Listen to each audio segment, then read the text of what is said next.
Right, the results of the annual Warren Buffett lunch auction are in. So this is how it works.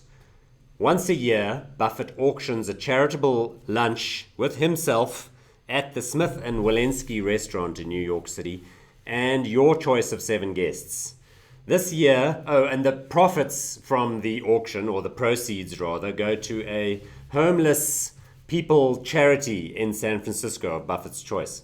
This year, an anonymous donor paid $3,450,789 for the privilege of having lunch with the Oracle of Omaha. Not bad, eh? Not bad.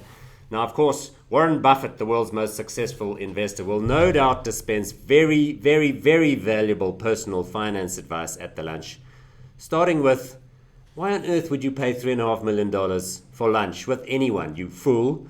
What about the tip? You know, in New York City, the default is 15% tip. My God, what's the tip going to be for the lunch? Speaking of lunch, here's another good story. A medical journal in the United States of America took a closer look at why it is that doctors prescribe drugs, particularly when it's an expensive prescription drug and there's a cheaper generic alternative.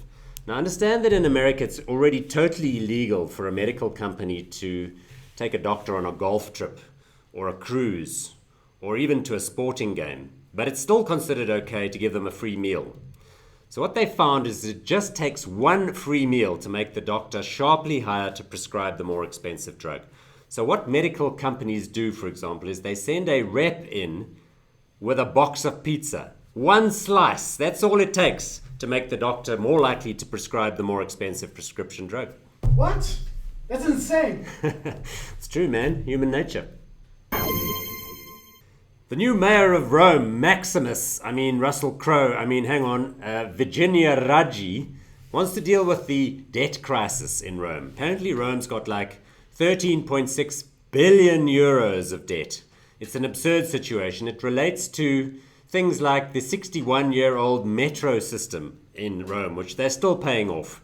Or like there's a chain of municipal pharmacies which are trading at a loss.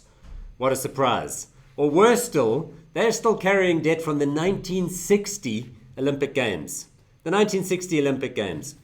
And to make matters even worse, the aggregate debt that Rome has is paying an interest rate of around 5%. And this is in a context where even the Italian government can issue debt in the Eurozone at the moment at like 1.5%. So it's too much and it's absurdly priced. I mean, no wonder the 37-year-old Raggi got elected in the first place, because the previous emperors, leaders, and mayors of Rome must have all been absolute idiots. Okay, so it's been 2 weeks since the dreaded Brexit vote. Feels like a bomb went off under Zoo Lake, and the dead bodies are starting to drift now to the surface.